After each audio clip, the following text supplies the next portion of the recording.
All right, so how many of us skipped our lunch today? Is there anyone? All right. So it looks like most of us had their lunch and it was pretty good. And I also had my lunch today. But there are people who are not as privileged as us, and there are people who cannot have the food today. So there are 828 million people every year that go hungry. Itself, in the United States, there are about 44 million people that are under hunger crisis. And in the year 2022, there were a lot of food crisis, and it was wheat crisis, maize crisis, as well as some vegetable oils and even baby food. So there are a lot of enemies that reduces this crop production. But there is a good friend of these crops, which is ammonia. And in the form of,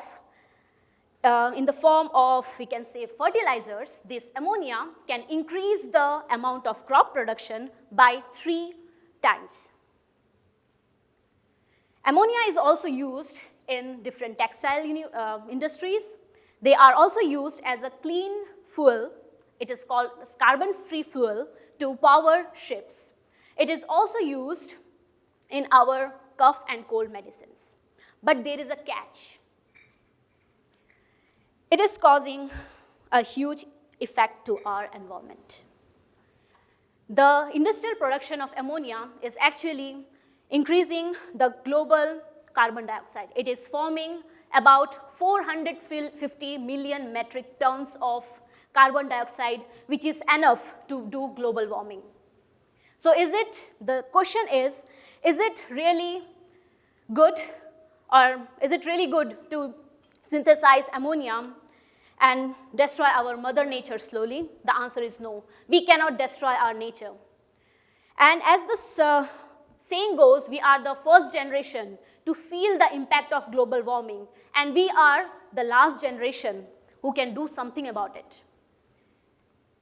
So the magic is in doing some chemistry in our Department of Chemistry at Stony Brook University, where we make peace between the synthesis of forming ammonia as well as the global warming.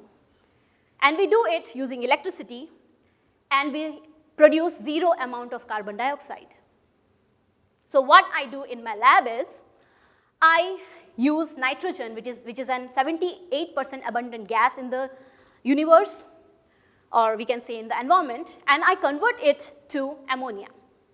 And how I do it, I use electricity, which is a very renewable source of energy, and I use water.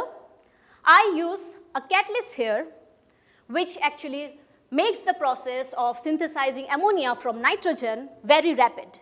And since I'm using electricity along with this catalyst, it is called an electrocatalyst.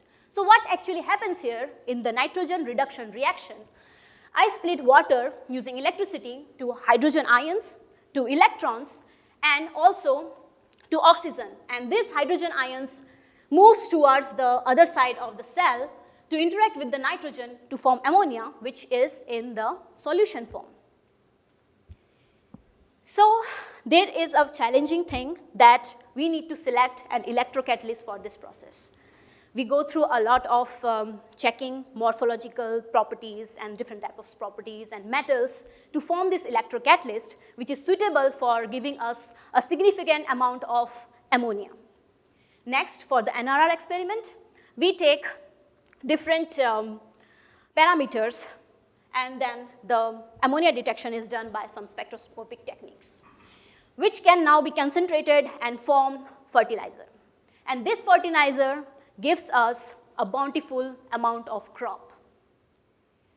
And this approach, this sustainable approach, could be used to curb the global warming and save our nature. Thank you.